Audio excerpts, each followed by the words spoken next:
That's no moon. It's a space station.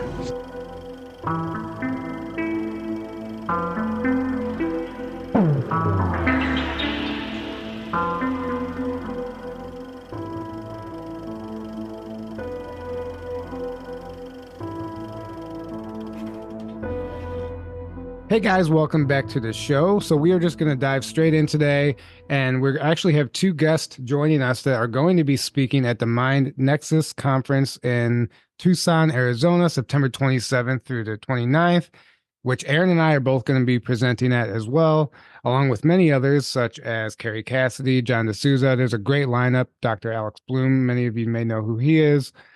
Deserie Foley is actually the host of the conference, and we had her on the show, episode 22. So welcome back to the show, Deserie. But it was, man, that was like 4 years ago, 4.5 years ago. About 5 years ago now. Yeah. And it was when you first started. Yeah. Yep. So, and we interviewed you as, you came on as a targeted individual, and you shared a lot of the stuff that has happened to you over the years. And you had like a stack of documents to prove it, which was substantial. And it's actually crucial moving forward because people need the evidence. We can tell the stories all day long. And we're also joined by Jesse Beltran, who is an expert on the Havana syndrome, among many other things, this weaponized frequencies and the bioweapons and all that. And he's a wealth of knowledge. I watched a few of his interviews, and it's incredible stuff. So I'm excited to dive in. And, it's not just, like I said, you're not just sharing that this is happening. You're providing evidence, and it's being recognized by Congress and the Homeland Security, and it's nothing to turn your head to anymore. We have to start taking this seriously because it's being used against us civilians, unbeknownst to us. So it's an extremely important subject, and we're excited to be here. So welcome to the show, guys. Thanks for having us. Yeah, great to have you here. So, Deserie, why don't you tell us a little bit about this conference first, and then we'll dive into it. Yeah, a little bit about yourself if you want to, because the conference, all of this information and the targeting is what inspired the conference, right? We need to get this out there, and you guys have put together an amazing lineup. So maybe you can let our audience know how they can find the conference and where they can purchase tickets, and just a little bit about it. Okay, so it's going to be in Tucson, Arizona, September 27th through the 29th. And you would just have to go to mindnexuslive.com, and then we'll put a link in the comments after the show. And we have some amazing speakers. We have like Tyler already stated, Carrie Cassidy, Dr. Bloom. We actually have, which I'm really excited about, is Dr. Rima LeBeau, which, if you guys don't know, she was married to a major, General Major Stubblebine, who was in charge of Project Stargate. So she has some amazing stories. If you get to talk to her, it's super amazing. Ben from Edge of Wonder will be there. And Dr. John Hall. Dr. John Hall, Dr. Jamal, and I'm drawing a blank here. That's about it, right? We have other speakers that just go to are our experts in website. Spiritualism. Go to our website. You'll be able to see them. It's a huge lineup. Yeah, just go to our website. We're going to have it 3 days, and then Saturday we're going to have a DJ, dinners included in the ticket. It's a really amazing lineup. You should definitely check it out. Yeah. I just want to say it is an amazing lineup. I was very impressed. I'm like, wow, Carrie Cassidy, John D'Souza, Alex Bloom, Jen and Brian Berryhill, Ben Chastain, it's phenomenal lineup. So it's going to be well worth the time. And us. If you like us, we're there. Yeah, forget about you guys. Right. Deserie and you, Jesse. All of us, Jesse and Deserie. And it's an all-star lineup. It is. And Aaron and I will actually be presenting separately, not together. So it's going to be a lot of fun. And I'm excited. I'm putting together my presentation now, but let's dive into the meat of the subject today. So, Jesse, I know you're an expert on the Havana syndrome, but it's so much more than that. It's the targeting and the voice of God technology, you can call it voice to skull, whatever. It's weaponized frequencies that are being utilized to mind control the entire population, and not just mind control, but silence and neutralize people, especially like national security agents and stuff like that, people who are a threat to whatever the agenda might be in the moment. So for those who don't know, maybe you could give us a brief run through of what the Havana syndrome is and how they're even targeting people with this technology. Perfect. I'd be more than happy to. Just give your audience a little bit about my background. As you stated, my name is Jesse Beltran. I'm a retired firefighter paramedic from the city of Sacramento. I helped establish the paramedic transportation programs for the city of Elk Grove and the city of Sacramento back in the early days. I was also the president of an organization called the International Center Against the Abuse of Covert Technologies. I was one of the co-founders, along with Lars Drugard, and in its infancy, a gentleman by the name of Peter Rosenhald. I later I'm a certified master hypnotherapist with a diploma in hypnotherapy, and I currently have my own practice. But to delve into what Havana syndrome is, in its infancy, what most of your viewers, or you may have heard or not heard, the term called targeted individuals. When I established the International Center Against the Abuse of Covert Technologies, the reason it was created was because I happened to meet Dr. John Hall after speaking with the gentleman by the name of James Walbert, who was successful in obtaining a restraining order to the court systems because he had a non-consensual implant put in him. He believes it was done because they were trying to steal an invention, the secrets to his invention, and that was the ultimate reason why he believed it happened. He obtained medical imagery, he obtained toxicology reports. All these substantiated was enough that the judge believed him and issued a protective order for him. In speaking to James Walbert, he turned me to speak to Dr. John Hall. And I met Dr. John Hall in Texas, and he explained to me this phenomenon that was happening. And the phenomenon is there were people complaining of being harassed, targeted, people who felt that they were being targeted out for specific reasons. And what John was doing in the embassy, he was doing what was called an RF scan, but he did it very sporadically with these individuals. And so my conversation with him was, why isn't anything been done about it? That is just a natural common sense question.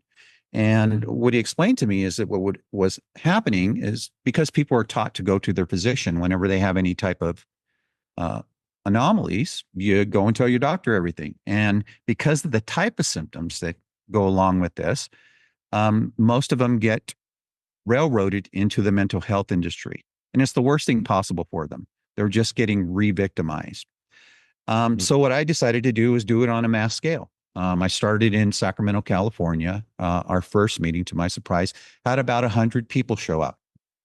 And they all had the same complaints. And it was almost cookie cutter. And so I thought that was odd. And not the fact that it was 100 people there, but they all had the same complaint. So we started doing these RF scanning on a mass scale. We did surveys so that we can get a little bit about the background, why they thought that was happening to them, how long they've been suffering with it. And it began to take hold. Then we had another meeting over in Davis, California, the University of California, Davis, and 300 people showed up at that event. And I knew I was onto something. And so we continued to do this process on the West Coast. And what was striking is initially when we were getting the data back, predominantly it was happening to Caucasians, specifically Caucasian women who were either recently single, divorced, or widowed. They were highly educated. And then the statistics start to go to white males, Caucasian males, then African-American females, African-American males, Asians, and then it dwindled down in race as we began to obtain the data. Went to the Midwest, Same phenomenon was happening there, predominantly happening to Caucasians. And it fell in the same categories of ethnicity as far as the numbers. So I'm going, well, is this an attack on Caucasian races for whatever reason, Caucasians and African Americans? So when we went to Chicago and started going towards the East Coast, we began to see a flip, a minor flip. And the flip is that in Chicago and towards the East Coast, what was happening to majority of African American females, then African American males, then Caucasian females, but everything else stayed consistent. And that went all the way to the shores of the East Coast, with one exception. I was invited to Virginia by a group of folks to come and speak to them and do some RF scanning. And this was very different from what we were used to seeing. This group was all military subcontractors. And I found it to be odd.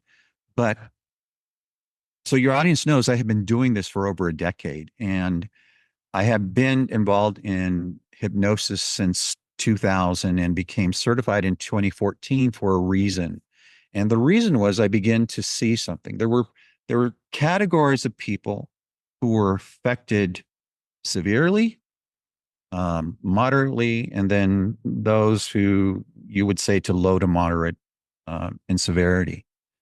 The ones who were severely affected, I realized, were or what we would consider having high suggestibility. And why is that important? Well, the phenomenon is real. And recently, within a month or so ago, the Department of Homeland Security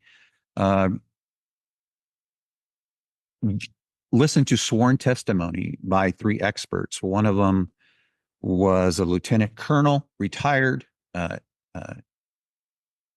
Edgren was his name.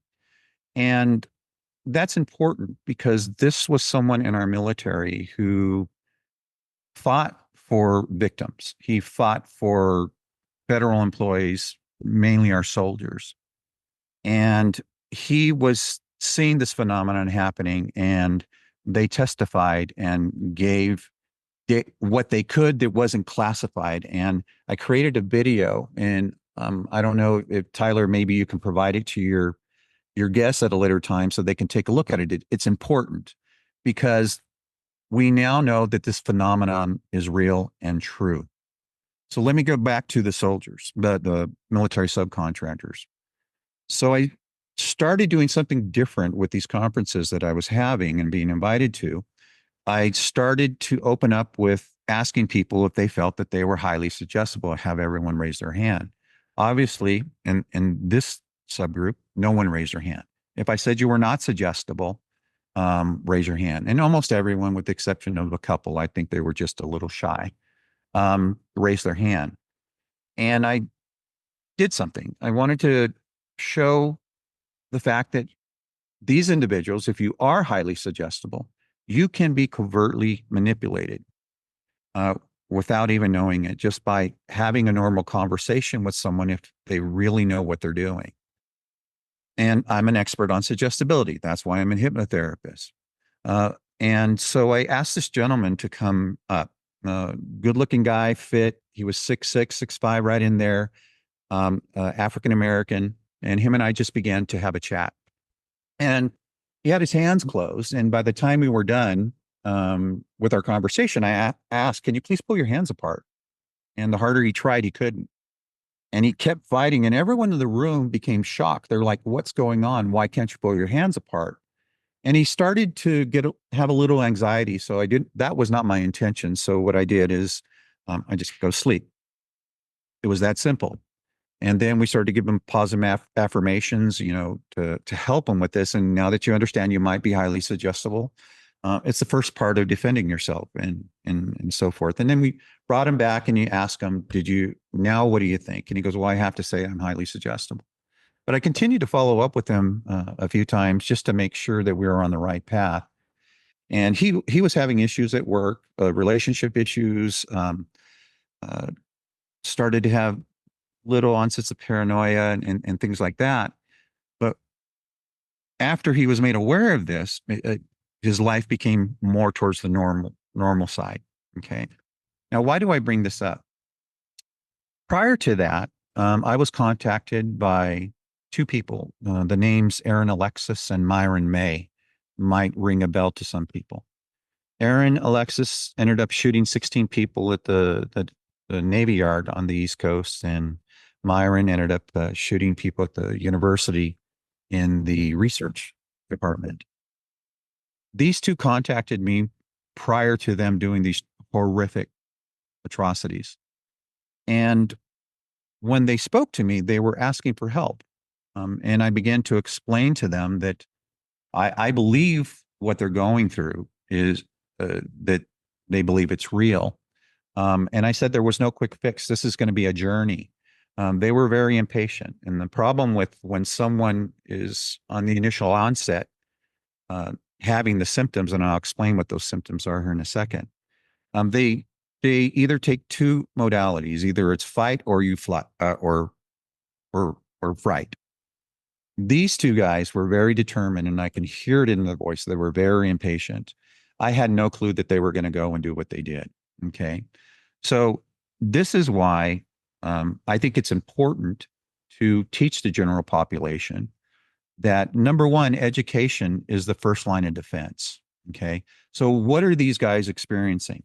The Havana syndrome, according to governmental reports, was first recognized in 2014 by our diplomats and some of their family members that were working for our embassy over in Cuba. And the symptoms that they were having is they were hearing these strange sounds.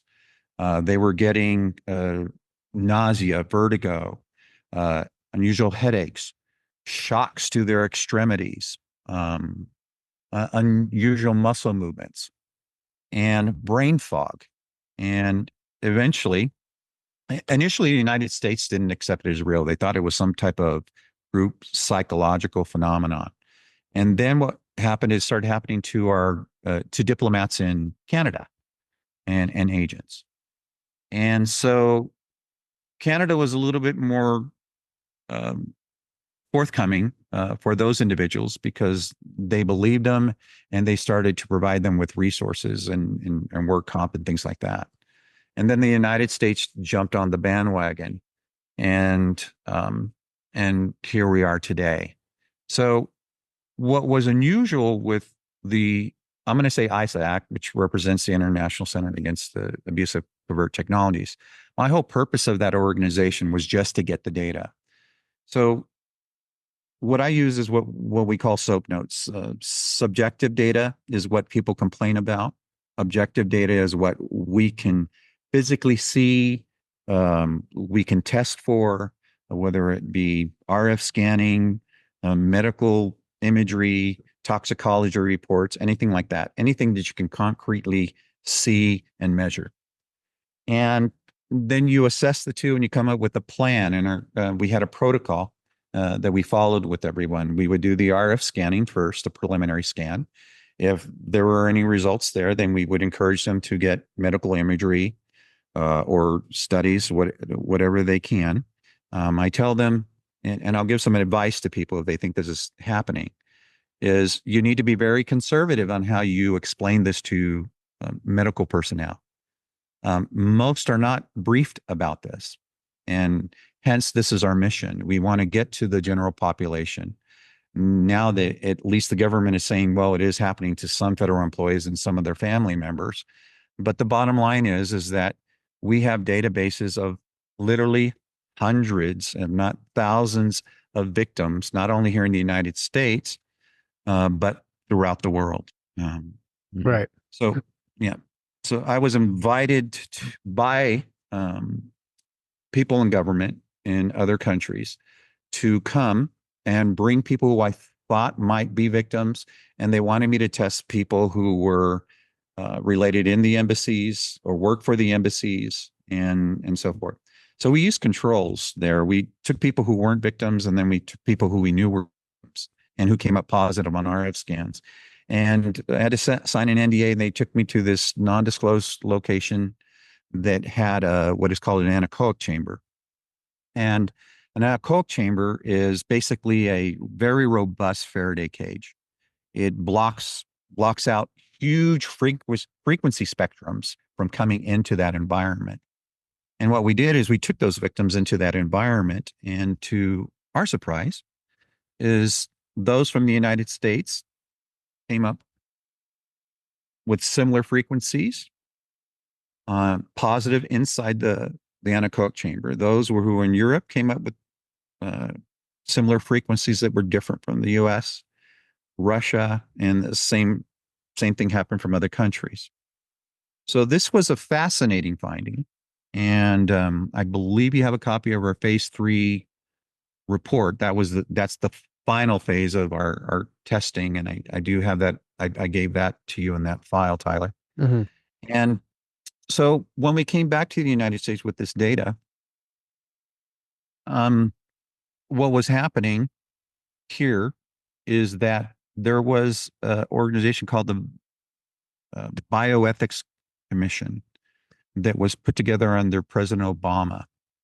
And they were giving a conference on this phenomenon. They were doing a hearing on this phenomenon. And literally hundreds of victims, not only the ones that I had tested, but just hundreds showed up at that to give testimony. And Amy Gutman was the head chair at the time. And she's now, I believe, and I misquoted in my last show, I thought she was an ambassador to Belgium, but she's actually our U.S. ambassador to Germany at the EU. And they basically were told that this is a hysteria phenomenon, and you're just going to have to live with it. Of course. Then So I was invited to another presidential bioethics commission in San Francisco at the university teaching hospital there. And I was in the front row. CBS, ABC, all the big networks were there. And I was allowed to ask a question initially. And I had my assistant there, and I wrote a question. They took a break, and I was supposed to be the next question that was going to be asked. And I'm going to step back. Now, Amy Gutman and this bioethics commission, it's important that people understand what their agenda. They were talking about genetics, and their forum there was to genetically map every living organism on the planet, including you. And they wanted rights to that information. And so when it comes to control, if you think about the implications of this, what happens if they have a patent on your DNA? What are the implications there? My sense is that you're probably going to lose autonomy over the decisions that you get to make about what happens to you. Mm-hmm. Now, the statement that was made there, and this was by Amy Gutman, is that they believe this through and through, that they are the only ones, they are the top 1% of the elite 1% that should be making decisions about what's best for you. This is their mentality. Their mentality. Who's they? When you say they're the people at this conference? Correct. The Bioethics Commission. The Bioethics Commission. Everyone's there. What was interesting, you even had military personnel on this commission. There. So anyway, what it ended up happening, my assistant gave the question, and then I was prepared to hear what that was, the answers were going to be. They completely brushed me off. They censored it and didn't allow it. So I'll share with your listeners what that question was. And the question was, we understand the importance of your experimentation, but what safeguards are you putting aside for when your experimentation goes wrong for the victims? And that's the question that was censored. Okay. So where are we today? Interesting enough, in the testimony that was given with the Department of Homeland Security, with Lieutenant Colonel Begrin, he describes what Havana syndrome is. He describes it as it's some type of EMP weapon, a signal so forth. But it's being aimed at specific people, and they say it's happening to the elite of their employees. They're CIA agents, they're FBI agents, they're those in the U.S. Embassy. And in addition, what he says the whole purpose, if this is they also mentioned that people have died from this. Okay. I can confirm that dozens of people have been murdered this way. And usually what happens is they end up committing suicide. Now, Lieutenant Colonel Egren testified that this is a slow kill. And most of the time, he says, it's made to make a person look like they're crazy. Yep. Mhm. So I'll take that back to the statistics that we gathered. Now, what we found, that probably most of this was experimentation, but it wasn't always the case. There were whistleblowers that were targeted. There were people who offended people in great positions of power who were targeted. So it runs the gamut. And I hope that explains what Havana syndrome is and where we are today. Yeah. So, I mean, that was an incredibly thorough explanation. And, there's a million questions that come to mind. Deserie, I'm not trying to leave you out of this. I know you said you just wanted to sit back, but because I know Deserie has actually experienced, she's been at the receiving end of a lot of these attacks, as so have I. And I even have questions about some things that have happened to me over the years. But so whenever you RF scan somebody, can that also, can you explain exactly what you're doing? And that can that also detect a source of where this frequency is coming from? Okay, good question. So what we use is in the preliminary environment is what is called a JM20 Pro. It's a frequency detector, and what's very unique about it is you can calibrate it. So when you put the wand around a signal, you can literally have to be within an inch or two of the emission. So why is that important? Because we live in a wireless society, so we get RF signals from everywhere all the time. So the reason that's important, because you can calibrate it down so that we can say, well, this is not an aberrant signal coming from somewhere else, because we know that the calibration is such that we have to be within an inch or two of the emission. Now, when you scan someone, what will happen is we'll have a map and we go into this blind. We don't want to know anything that's happening with the person. We don't want to know where they believe they're having issues. We don't want to know anything. We just go in completely blank. And then if it does pick up an emission, then we'll just mark that and we'll make notations. And then we'll come back with a frequency counter to see if we can get a frequency, numerical frequency. And that's typically how it's done. Yeah. Now, you scanned me. Can you give the details of when you scanned me? Yeah. This would be my second scan. I had another scan, which I've told you guys about, and then Jesse scanned me too. Right. So I'll get to that, Deserie, because it's important that we talk about the types of scanning that is available. Yeah. I would also like to cover the implants as well.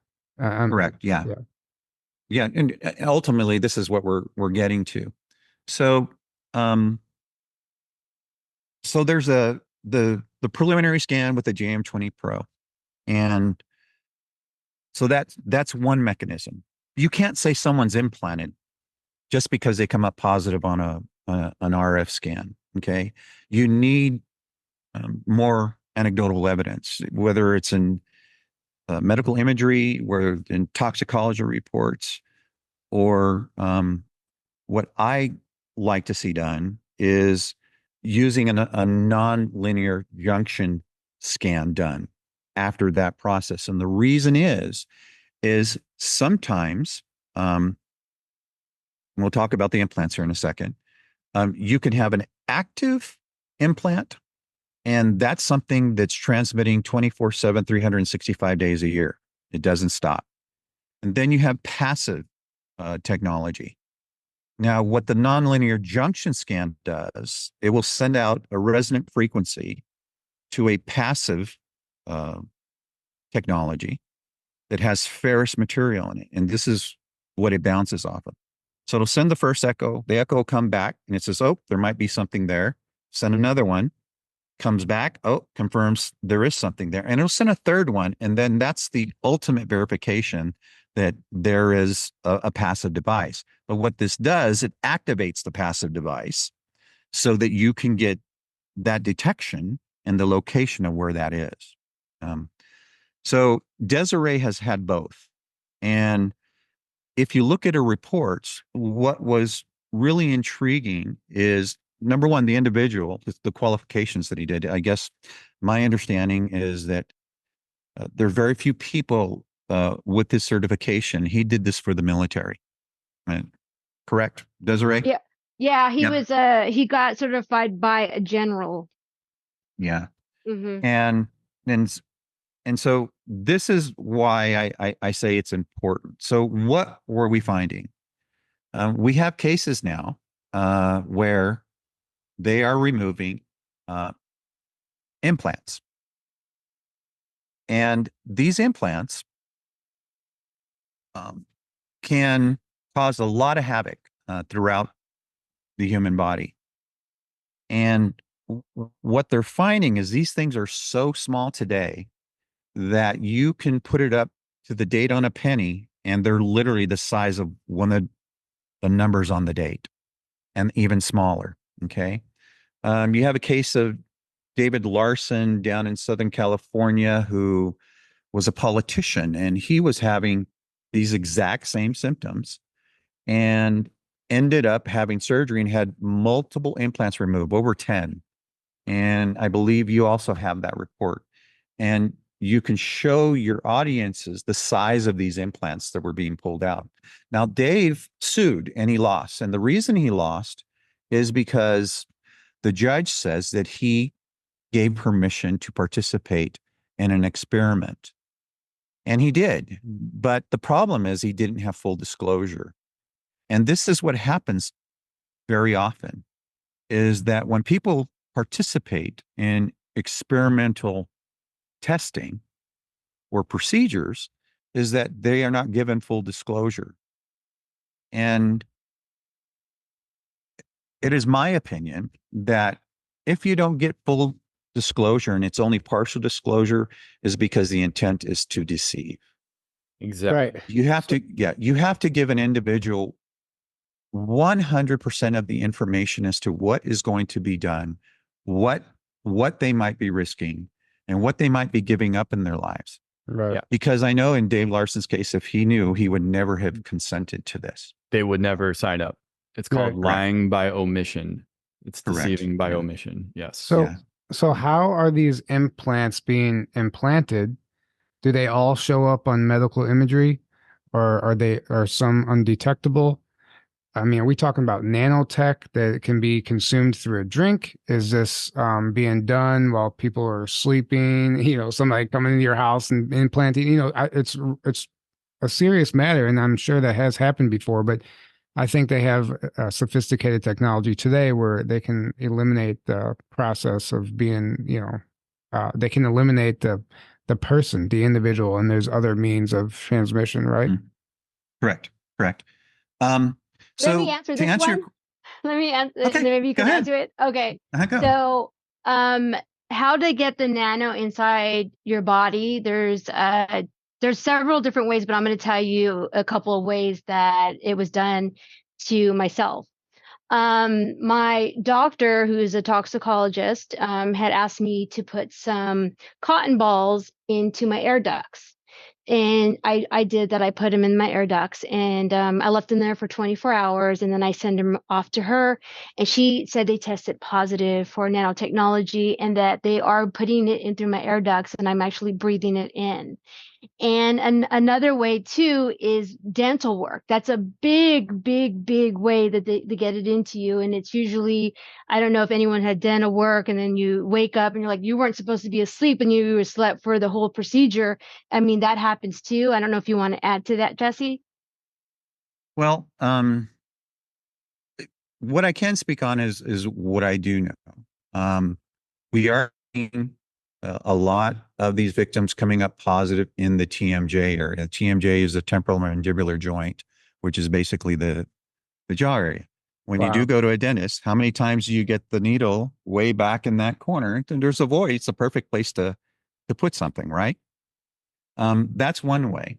Can I stop you really quick? So I have, go ahead. In that specific area, I'll be walking sometimes and I'll receive a pain that's crippling. And it shows up here and in my wrist at the same exact time. And it'll literally stop me in my tracks. And I've been trying to figure out for years what it is, if it's something natural or not. So you just kind of confirmed to me that it's possibly something going on right here for me in this specific area, but continue. Yeah. So, there are a lot of, you have the trigeminal nerve endings that are in this region, and you got your cervical spine, your shoulder. So a lot of those nerves are connected. It is interesting that you're getting both at the same time, from the jaw and the hand. So depending on the tech and the year it was made, really depends on whether or not you are going to be successful with medical imagery. Okay. And the reason I say this is if you were implanted or earlier, like from the 50s on to around 2000, you probably have the older tech, and those can be seen. There's a gentleman by the name of Bob Boyce, who was an inventor I speak about. He had terminal cancer. They found a chip in the tumor. This was done by his business partner. He was drugged, knocked out for a few days, and woke up, didn't know what happened, but he ended up developing cancer. His name was Bob Boyce.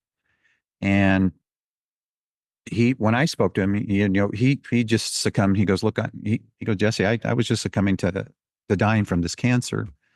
But he was in a Faraday cage testing his inventions, and the wand accidentally passed by his shoulder and it pinged. So basically it was a frequency detector, just like we use in the preliminary scans. And so thought it was odd, got an x-ray in the tumor. There was an RFID chip, and you have images of that in the files that I've sent you. And they removed it. His cancer subsided and thought he was okay. And then it came back aggressively. Ended up, bottom line is he ended up rescanning himself in the Faraday cage, found another device. They removed that. And I forgot to mention, the first time when the chip was sent to pathology, it disappeared. So the second time, they were a little smarter. They used chain of custody. They found a serial number on the device, and then they traced it back to an NSA database. When they tried to sue to get more information, they were stonewalled and said it was a matter of national security. So they died there. But the bottom line is Bob Boyce's business partner was a former NSA employee, and that's who did that in Bob's case. But you can definitely see what the older microchips look like today, which are similar to the Dave Larson size. They are much, much smaller than that. And there was a college friend of my wife's when I was up there in Virginia with the military subcontractors. He invited us over to see him, and he was wondering what we were doing there. And I briefly told him what we were doing, didn't tell him everything. And then he said, well, I can tell you exactly what years, depending on the chip, we can tell you what year these were being done. But he says, now, if it's done to you, your SOL, in other words, because they're so small that medical imagery isn't going to detect it. So why do I mention this? Is because the only thing that's going to detect this is using something out of the medical spectrum, where you have these RF detectors or these nonlinear junction detectors, which are very expensive. They're about $30,000 today, but it's very beneficial. What I do want to mention to everyone is, initially there were two fields of belief. The one is that this is a frequency that's being emitted and it's aimed at these individuals. And I want you to use some common sense here. what type of resource would it take to make sure that you're constantly aiming something at an individual 24/7, 365 days a year? It's not feasible. So this is how we came to this theory and this common sense approach, and why we wanted to do the mass testing so we can get more data to take it from subjective to objectivity, because we now have numbers. So these individuals who are being targeted and singled out, we said this, we said, okay, if it is a frequency where a lot of these people are saying they believe it's some type of signal being directed at them, then you have to have a mechanism to receive it. And the mechanism are these implants. And so what I wonder is, because we started testing the general population, and the general populations were coming up positive in a different way. They were coming up positive where they've had a vaccination, or maybe they had a surgery, and in that surgery area was coming up positive. Talk about the military people that that's what I was saying. Okay. Yeah. And then there's another group that was the military. Now, the military individuals, you can superimpose their reports over each other, and they're all implanted in the same locations. Wow. I don't want to use the word implanted. Let me rephrase this. They all came up positive in the RF detection in the same location, is what I want to say. So, okay. There's so much here. First of all, the cancer causing part of it do you think did this guy have cancer before the chip, or did the chip or the implant cause the cancer? Do you think this could be, it was the cause of the cancer? He believes it was the cause of the cancer. Okay. I suspect it was the cause of the cancer. There are studies out there on animals that these chips do give them a higher propensity for developing tumors. So could somebody who has just a lot of heavy metals in their body, could they also be affected by the frequency, or does it have to be a specific implant? Do you think just, where the chemtrails, let's just say, are playing a part in this for the entire population? I can't come to a conclusion based on that. What I can say this is, for whatever reason, in a lot of these victims who have had implants removed do have a high toxicology report with regards to specific metals. Right. So, because one of the obvious elephant in the room questions is, why are they doing this? What is their end game here? Are they just messing with people to mess with them, or do they have a specific agenda in mind of why they're doing this? And what is the end game with that? What are they trying to steer humanity towards with doing all this, do you think? Okay. Well, that is a great question, because there are so many possibilities. If you listen to Lieutenant Colonel Egren, he says that one objective is to make a person look crazy. Mm-hmm. Okay. He testified that in front of Congress under sworn testimony. And he also says, put me in a skiff and I'll tell you who you need to subpoena. I'll tell you where you need to look. Yeah. And I'll tell you who you need to go after. Yeah. Yeah. Okay? I saw that. Yeah. Yeah. So that's one mechanism. The other mechanism, if you recall, they testified that they're going after their elite of the elite. They're going at their best soldiers. They're going at their best agents. They're going after their best people. So that probably, they believe, is probably a foreign agent. Okay. Agency that's doing this. I can also tell you that we have the technology. There's a gentleman by the name of Igor Smirnov, and I don't know if you've heard of the name before, but he was a Russian physicist, and he developed it. In fact, you have a video there that I sent you in the file of what he developed. He developed a technology that can send messages to your brain remotely. And he says it bypasses the conscious mind and goes directly into the subconscious. Right. And you would believe it was God, and there's nothing you can do against it. Yeah. I have a different philosophy about that. I believe that we can develop a firewall for our mind. But education is the first step. Interestingly enough, the United States, after he passed away, his wife was awarded a contract through the United States, almost $1 billion. It was over $900 million. And the company was SRS, if I recall. And so the United States had gave funding to obtain this technology. In fact, they kind of screwed up at Waco. They were going to use this and send the voice of God to Koresh, but they didn't know how to use it. Then they screwed up, and it turned into a disaster there. And so these weapons do exist. Yeah. Yeah.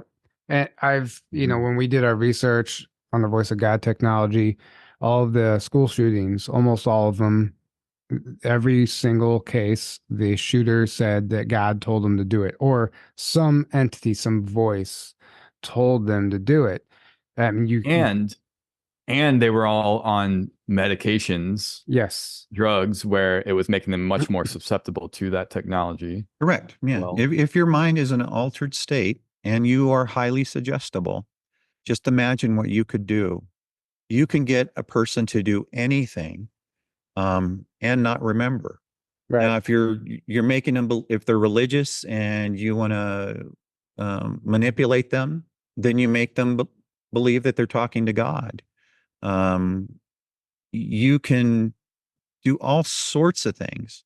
And this is why it was important for me to understand and get certified as a hypnotherapist, because it allowed me to understand suggestibility, even though I was doing hypnosis for quite some time, but understand suggestibility at a level and to recognize those individuals who were highly suggestible and who would have the tendencies to fall under that circumstance. And this is why I really seek out those who are highly suggestible, who claim that they are going through this experience, because that's where the attention needs to be drawn to initially. But every one of these persons who are going through this is suffering. They are being tortured 365 days a year. And this is why we're doing what we're doing. Deserie and I decided, I've known Deserie for about 10 years now. And it was through this data gathering process that I was going through with ISAC, is how I met her. And it's important that we teach the general population. And right now, the environment is right.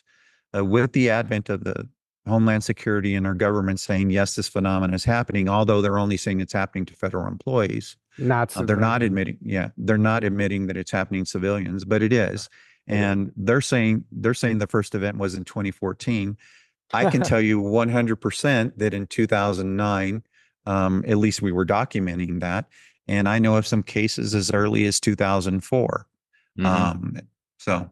Yeah, and there's things the CIA was using a long time ago, like the heart attack gun. And one of the symptoms of this technology, of this weaponized frequency, is it can give you heart attack symptoms, if not give you a heart attack. And I've experienced that myself.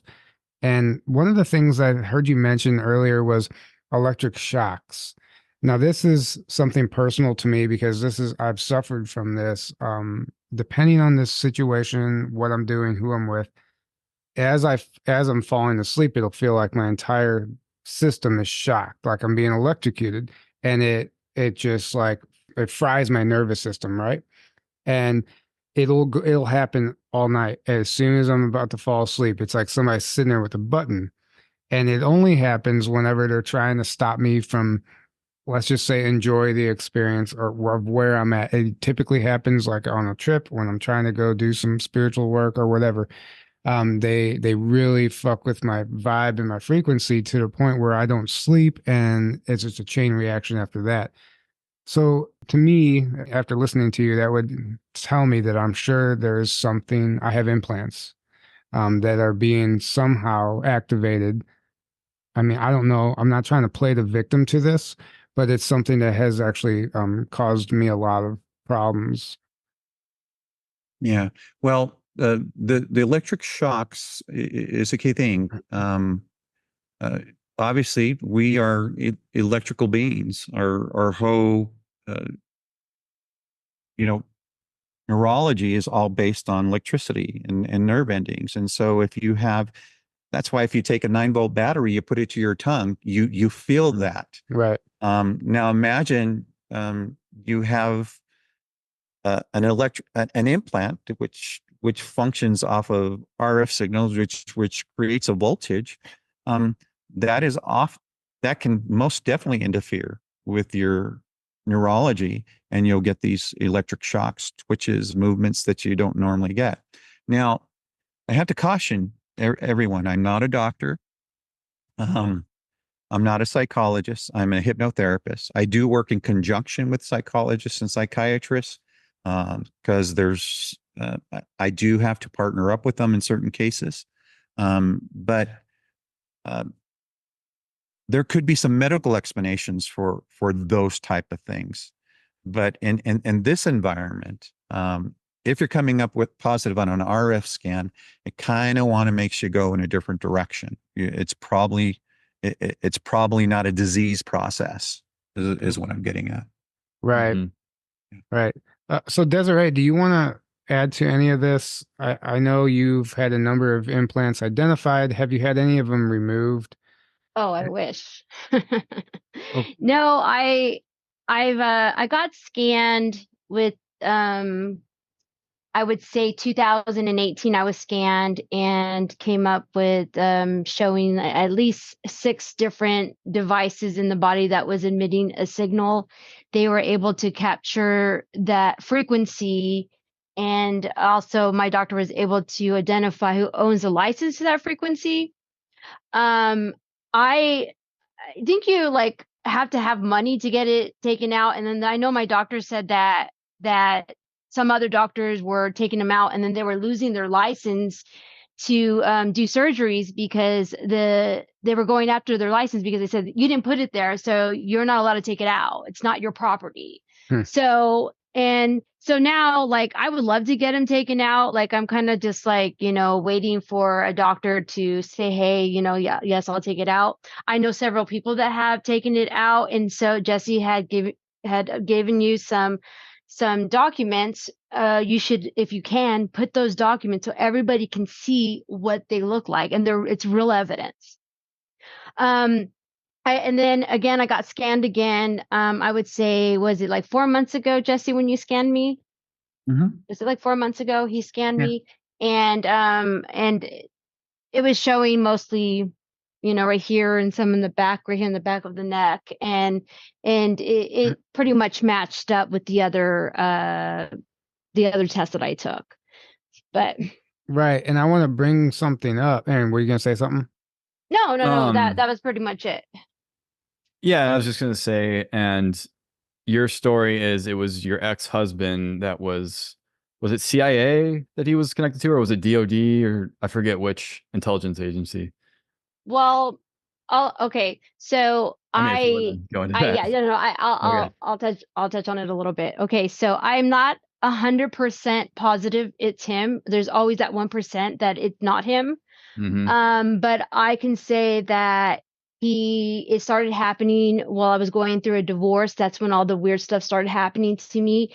And he was an aerospace engineer for Raytheon. And he, who was in charge of the military sector of Raytheon. So, I mean, put 2 and 2 together. But again, I'm not 100% positive. Deep down in my heart, I believe it was him. But again, I could still be wrong. Right. Now, interesting that you say Raytheon, because I think Eric Hecker talks about the Havana syndrome being directly tied to Raytheon and the technology that they're using that he witnessed in Antarctica. So there's a connection there. But also what you mentioned earlier, as far as you said, a majority of victims were Caucasian females, specifically widowed, divorced, single. So why do you think that is? Now, is this just like an off-the-shelf technology where these guys just want to, fuck with their ex because they're trying to get revenge? Do you think they could be doing it just simply out of spite, or are there other deeper reasons for that? Yeah. I can't be in the brain of the perpetrators that are doing this, but what I can say is this. There is a timeline methodology that happens. When the person is first exposed to this, they go through this fight or flight response, not knowing what's happening to them. Usually they go to their doctors. Usually they get labeled as having some type of mental disorder. That's part of it. The other part is the isolation. It really looks like in the beginning, a decade ago, this was mostly experimentation. And time and time again, what would happen is these individuals would become very isolated because they're going and telling everyone what they believe is happening to them. Mm-hmm. Then everyone starts to distance themselves. So once they become more isolated, then particularly the psychic driving on steroids begins to happen. And for those of you who don't know what psychic driving is, Ewan Cameron was a Canadian psychiatrist hired by the US to do experimentation to see if you can erase someone's brain and reprogram it. And he would use a lot of methodologies, sleep deprivation, long-term sleep through drugging them. He would put a helmet on them and put recordings that would just be repetitive over and over again. So utilizing the law of repetition, which is used in hypnosis. He would use electric shock therapy. And he would use all these types of things. Now, the number one complaint of the Havana syndrome federal employees was they were hearing unusual noise. So now they're getting this noise 24/7, 365 a year. So this is why I say it's basically psychic driving on steroids. So that's an issue. And once this is done, and you're telling everyone else, you become isolated. Now you start to have issues at work. You become unemployed. And so eventually you lose everything and you're homeless. Now I've had, believe it or not, I've had judges come see me. I've had politicians. I've had attorneys. I've had doctors. And the gamut, white collar workers, blue collar workers, all the way down. And so that's the whole construct. And that's typically what happens. Now there's a subset of high functioning people that are out there. Ton of physicians, a lot of physicians are out there that are high functioning. There's attorneys that are high functioning. And what I see tends to happen is that turns into a really long-term, low to moderate assault. And that was described by Lieutenant Colonel Ingren today. He says in those cases, those are the people that can't really be controlled. So the only hope is to make them look like they're crazy. Mm-hmm. So the thing that people need to be in fear of is how many people out there that this is happening to that have no clue that this even exists. What happens when it does? It happens. What happens when it starts? When they get a hold of a person in leadership, heaven forbid it be a president of a country. What are those scenarios? And this is why it's a national security issue. One aspect of it's a human rights issue for the general population. And what needs to happen most is there needs to be an avenue for resources. Here at Homeland Security, they're testifying there. The witnesses are testifying, and they're complaining, look, you guys put funding aside for all these federal employees, but nothing is being done with that funding. They can't even go see a doctor at the VA because they don't even have a medical code for Havana syndrome. But yet you admit it's happening, but you're not helping. And this is our mission. So on an individual level, are there things people can do if they feel like they're being targeted? You know, I've heard a number of modalities we've discussed over the years in plenty of episodes. One seems to be there's a guy who sells a CD that plays a specific frequency while you sleep, and it acts as that firewall. And people have had great success with that. There's we've heard a number of people say that when you feel like you're being targeted, start singing a song, start singing, and sing it out loud, and it actually somehow or scrambles the signal, and it'll actually, if you're having a rash breakout or whatever, it'll stop it sometimes if it actually is being if you are being directly targeted with a frequency. So is there anything else that you could recommend that people could do if they are experiencing this? Okay. Well, recently we've come up with a couple of inventions. I'll talk about one. The other one I have to, and I'll disclose at a later date. We recently developed a way. Now, this signal that comes in, it's modulated, okay? And then it becomes demodulated after it hits the implant, and then it gets converted into a way that the brain can understand what is being transmitted. Okay, that's the layman's way of describing it. Now, that modulated signal that's coming in is around the frequency around 10 kilohertz to 11 kilohertz. It's a high pitch whine.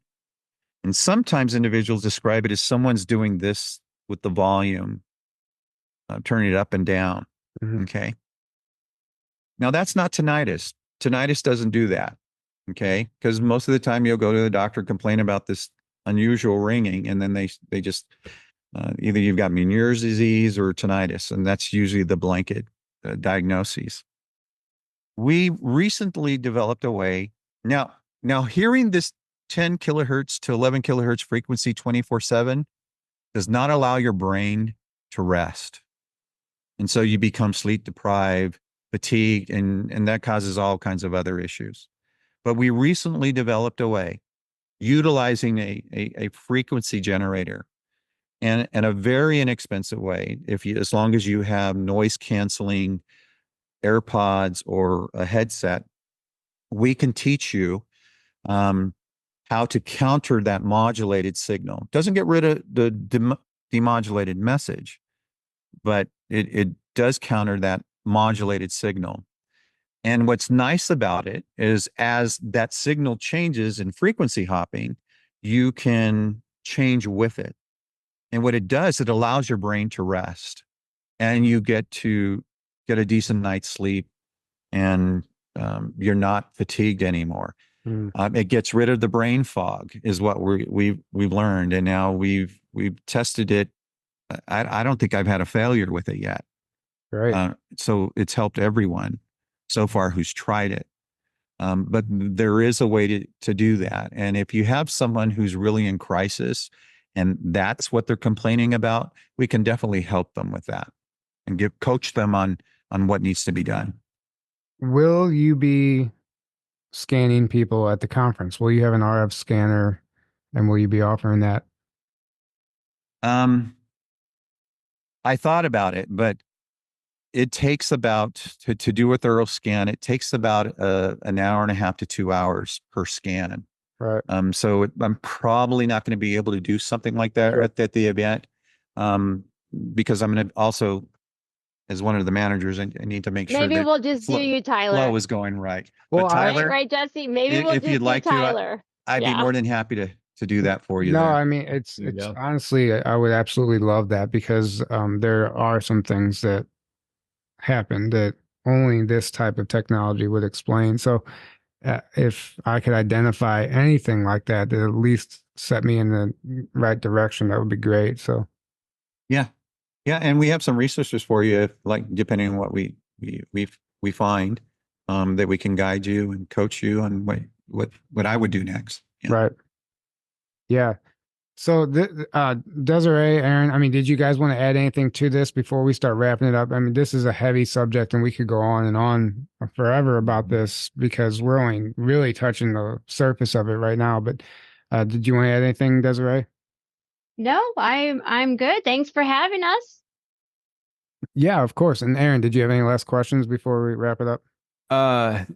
Well, I just thank you for the work you're doing because, this is obviously gets labeled in the box of conspiracy, obviously, right? Because this stuff doesn't happen. This is crazy conspiracy. People are just crazy if they think this is happening, and that's what they want you to think, right? Because then you can just write it off and no one takes it seriously. And then it never gets dealt with. Right. Yeah. And that's what they're banking on, right? So thank you for talking about this. Thank you for doing all the work you've been doing to prove that this is happening and to get help for the people that it's happening to massive things that need to be done. And the more people that wake up to this, that understand this is real, this is happening, and what can we do about it? That's I feel like we're on that trajectory now, and obviously that's just one thing. There's so much manipulation happening in our world today, as we know, with agendas and not things that aren't good for humanity that they want to keep doing in the shadows, right? Well, the more we can wake up, the less they're able to do that, and we can start taking our power back. So thank you for the work you're doing. Yeah, absolutely. No problem. I'd rather serve others than serve myself. That's why I was a firefighter paramedic. That's why I do what I do. And enlightenment, education is the number one defense. This is why we're doing the Mind Nexus live event in Tucson, Arizona on the 27th through the 29th. I was the idea and the concept was to bring a plethora of experts together in different fields so that we can start to educate the general population, not just those who live this every day and sort of get clustered into their own group. It's important that we educate everyone and understand that if we don't stop this now, if we don't create resources for everyone who is victimized this way, that we're in for trouble. Just think, do you want this to happen to your brother, your sister, your mother, your father, your grandparents, your children, your family, your friends? This is devastating. I have seen time and time again, like I said, doctors have these $1 million practices just lose it all, only because they go to take the traditional route. Now, I'm not discouraging anyone. If you have an issue and it's a medical issue, by all means, you need to see your doctor, but don't tell them your theory. Just give them your symptoms. Right. They're the professionals. They're the ones who are supposed to come up with a diagnosis for you. Now, if you think this is happening to you and you want to get an RF scan or a nonlinear junction scan, by all means, reach out and we'll guide you in the right direction. And where can they find you? Where can they reach out to? Just reach out at mynexuslive.com. You can reach us there at the website or cosmicclarityconnections.org.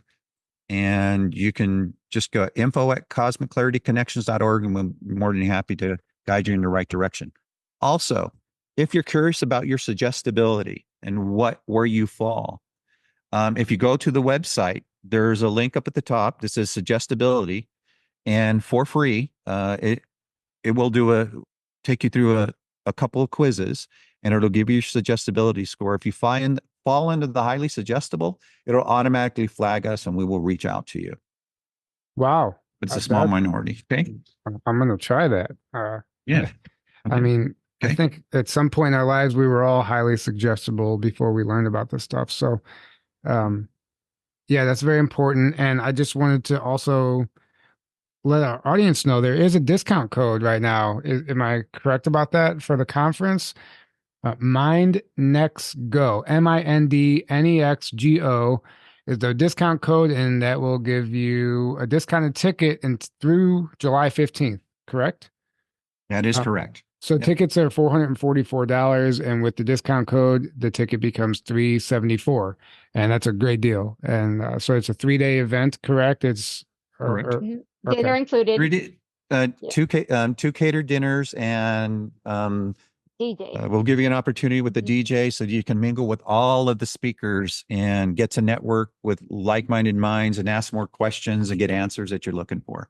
Right. I think Deserie is more excited about the DJ than the conference. He keeps bringing it up. I know, right? I got to hire the DJ. That's my one job. Nice.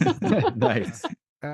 Yeah. So thank you so much for joining us. And guys, if you want to hear Deserie's testimony, episode 22, I don't know how cringe that might be looking back on that now. An old one. We were all amateurs back then, but I remember it being a great episode, actually, and I've even referenced that interview in our Voice of God webinar, which was the only one that somehow didn't make the YouTube purge. It's the only video of everything we have that we lost, of course. We're planning on redoing it. Yeah. So we can have it again. But there's been so much more that's been coming to the surface about this technology and just notes I've been taking over time that we can add to it and really revamp that thing and just bring new awareness and play our part. So we'll be doing that. But yeah, go ahead. Were you going to say something, Jesse? There is one thing. There is a video that I put in that file by William Pollock. He worked on making these chips, and he didn't want to release that video until after he passed away because he didn't want to get arrested. But he discloses everything about that and how they made billions of them in Silicon Valley and they disappeared. They have no idea where they went. It's important also that your listeners look at that video. So is this the file you sent me? Is this something that you would be okay with us sharing with our audience, everything that's in it? Yeah, it's on my OneDrive, but you have access to it. Right. And I have no problem with you sharing that. Okay. Yeah, okay. We'll see how much time I have for editing and stuff, but we'll definitely put the key stuff in there in the description and steer people in the right direction, because that's huge, actually, having a testimony of somebody who made the chips, because we don't think about that. We were the people making them. It was kind of reminds me of the Montauk guys that were blowing a whistle on, hey, we were the ones fracturing people's minds and this is how we did it, So you don't typically hear from those guys because they've been silenced. So that's a really interesting testimony. I'd like to look into more. So thank you guys so much. And we hope to see all of you guys at the conference. Aaron and I, like I said, we'll be there. It's a great lineup. And it's September 27th through the 29th, Tucson, Arizona, mindnexuslive.com, right?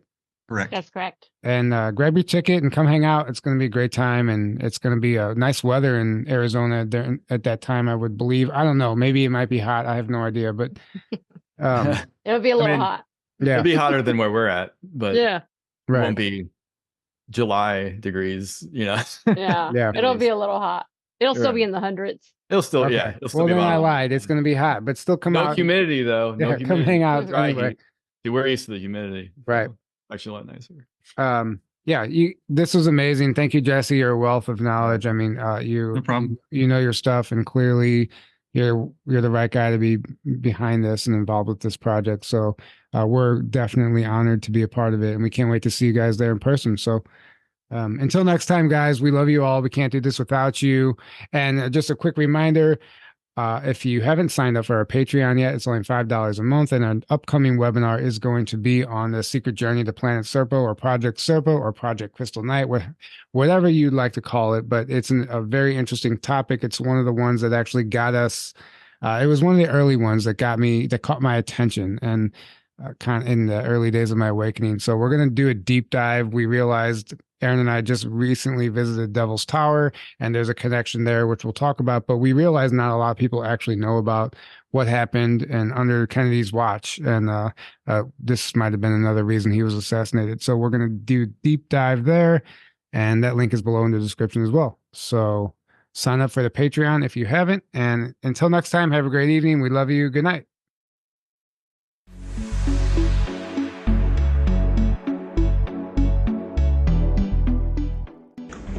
Ladies and gentlemen, the very word secrecy is repugnant in a free and open society. And we are, as a people, inherently and historically opposed to secret societies, to secret oaths, and to secret proceedings. We decided long ago that the dangers of excessive and unwarranted concealment of pertinent facts far outweighed the dangers which are cited to justify it. Even today, there is little value in opposing the threat of a closed society by imitating its arbitrary restrictions.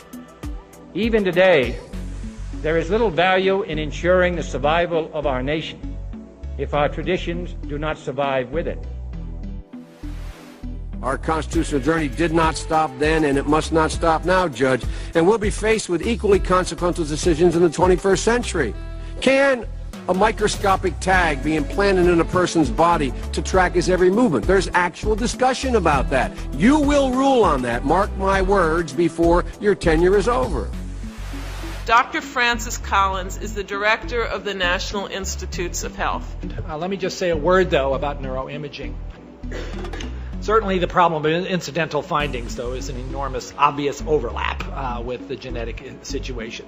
MRI scans often give things you didn't expect, and often they're things you don't know what to do with. UBOs, they're called unidentified bright objects. Do you want to have one of those in your brain? Well, you might, and what are you going to do with that? Can brain scans be used to determine whether a person is inclined toward criminality or violent behavior? You will rule on that. Getting again into forensics, lie detection, certainly there are those who believe this will become a more accurate means of assessing when somebody is practicing deception and then other available methods. And Judge, I need to know whether you will be a justice who believes that the constitutional journey must continue to speak to these consequential decisions, or that we've gone far enough in protecting against government intrusion into our autonomy, into the most personal decisions we make. Judge, that's why this is a critical moment. Personality prediction or profiling, again, something that might be used in making decisions about who gets access to which particular kinds of jobs or in the military, or also could be used in courts of law. Neuromarketing, a little scary concept there, trying to assess when people are responding effectively to certain kinds of advertising or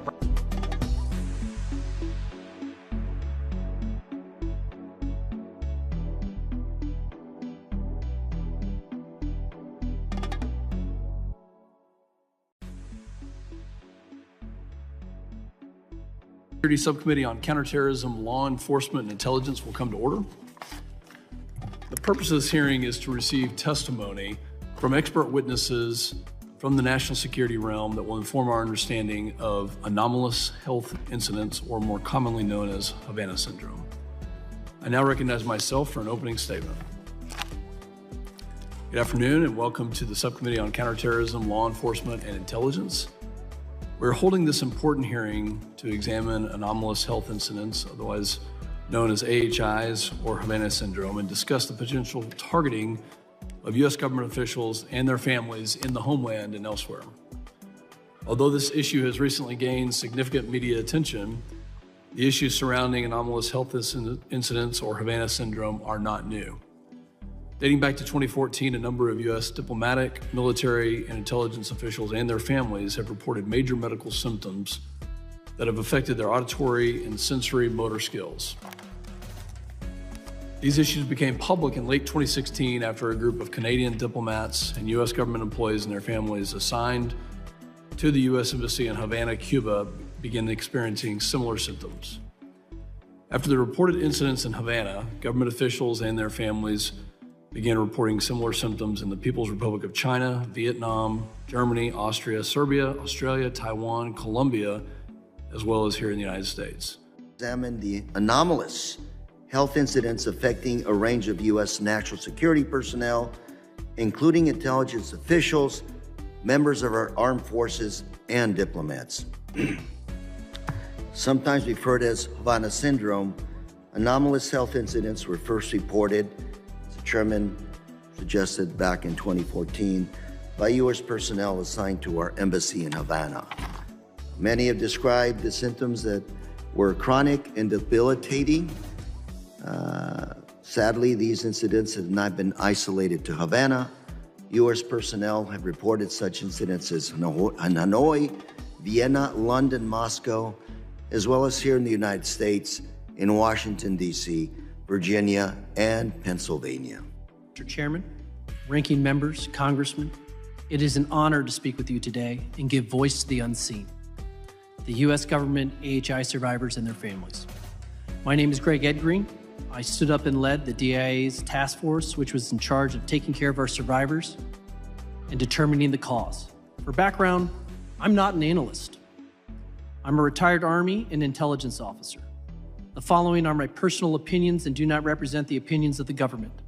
Given the classification of this topic, many of my comments will have to be made at a future closed-door session. As a country, we have been here before. Most people think this all started in Havana in 2016, the widely reported Havana syndrome. This led to the U.S. withdrawing most of its staff and ending rapprochement between Havana and Washington. But before Havana syndrome, there was the Moscow signal. Soviet intelligence bathed the U.S. Embassy in Moscow with microwave transmissions. The health effects were similar to what we see today. There are many examples of syndromes and ailments from Americans injured in the line of duty that the government did not recognize for many years, which were eventually proven.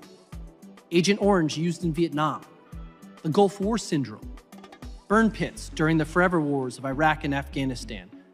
In all of these examples, America took too long to acknowledge these injuries, and our service members languished without care. Havana syndrome is no different. The gaslighting of AHI survivors continues to this day as history repeats itself. Throughout all this, I learned America's best men and women in national security are being targeted and neutralized in a global campaign.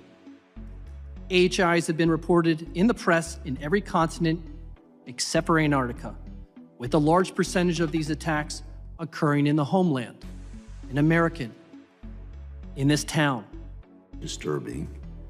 Before I get to my questions, I just want to reiterate that we're going to do everything we can to assure that the victims, those that are suffering, will receive consistent health care for what is ailing you. But, Mr. Edgren, the evidence, no intentional attack. Yet what I'm hearing from Mr. Zaid, Mr. Grozov, is that there's a possibility that something is out there attacking us, especially in Homeland. Mr. Edgreen, based on what Mr. Zaid just said, what are your thoughts? My personal thoughts? As an intelligence officer. Is that I agree with them. My personal opinions is that this is a global campaign, and it includes attacking us here at home. It is a strategic issue that is going to impact us. Is this a attack by the Russians, just the Russians, and is it against the U.S. solely or other allies as well? I have to be careful what I say here, so let me say this. And if I can, say what you can. If you gentlemen feel better talking about this in a more secure setting, I'll start by saying this. We can work on that as well. Congressman, thank you for the question. Give me 20 minutes in a skiff and I'll convince all of you. I know where the bodies are buried. I know the cabinets to look in, the questions to ask, and the people to subpoena. I will say that this is a global campaign and it's focused on attacking our people, the best of our people. It's not the middle-range people that are being attacked. It's those that are succeeding and providing work that winds up on the president's desk every morning. So it's a massive issue. It's something that doesn't come to light, and it's something that, especially with the Department of Defense survivors, the unseen, they're totally left out of this because the Havana Act doesn't cover your active duty members. They're told to go to the VA, but there's no VA diagnostic code, so we're not getting them care. It's not consistent. We have funding available that's allocated that we could provide to take care of all of our people in our government. We're not using it. That's what I'd urge you to contact the Defense Health Program. Government action recognizing this issue. You compare this to Agent Orange and some of the other ailments our military personnel have suffered, and it takes decades to acknowledge that, yes, this is an issue, it's a medical issue to be taken care of, to be treated on a long-term basis.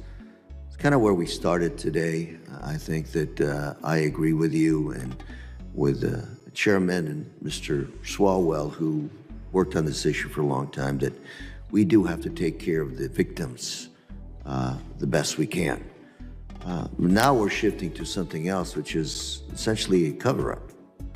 What you all are saying is there's a government cover-up of the fact that something is out there afflicting, targeting us.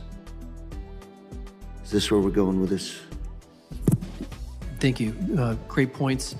I won't get into classification of the problems. I will tell you that the government in the IC assessment is wrong. It's dead wrong. I can't tell you if it's a cover-up, why they're doing this, malfeasance. I won't go there. What I can tell you is that it's my firm belief we already have attribution. Right now is the time for action, retribution. And we need to prioritize taking care of our people, because there's a lot of survivors and their families that have been attacked here in the homeland that are in a long wait line to get to Walter Reed because we're not executing funding that's already been allocated by you gentlemen to take care of these survivors. You fix Walter Reed and the Defense Health Program, everyone benefits. Mr. Zaid. So, sir, I've been working in the national security field for 30 years, representing some of our most covert intelligence officers, who I respect a great deal, and the agencies. The word cover-up, I will tell you that there are many legitimate reasons why there could be what the agencies are doing, to explain why they are doing it. What I will tell you is would you that say, the public would you use a cover-up as a statement or other words? So cover-up would depend on intent. There could be good reasons to withhold information. I will say that the public statements that the executive branch is making is inconsistent with the classified record. And I think you should refer that last question to the FBI and classified spaces. Yeah, obviously the episode with my client, an active FBI agent that was authorized to speak to 60 Minutes, talks about an incident in Key West, and most of that information is either law enforcement sensitive or classified. Are any of you aware of any reported incidents from individuals who are not members of the United States government, domestically, I should say? I am not, but I will throw a caveat in there. Generally, I only focused on former and current government employees that were attacked. Mr. Zaid, are you? There are many people who believe they are victims of AHIs. All you have to do is look at my Twitter feed whenever I post on the topic. I only represent federal government employees and their families, so I don't focus on the accuracy of those particular claims. And Mr. Grozev, do you have any insight? Not on American soil, but in other parts of the world, there have been complaints that appear to be credible from Russian activists or Russian opposition leaders living abroad. If your assessments here are correct, these are very covert weapons, aren't they? They don't leave behind bomb fragments, bullet holes, etc. They could absolutely be used by our adversaries and have very low levels of, very easy to deny that they were even there, that they were used. Is that correct? That's correct. There's no entry or exit wound. How they're designed is to make the target feel like they're crazy, like they're imagining things, especially on the low duration, the low intensity, long duration hits.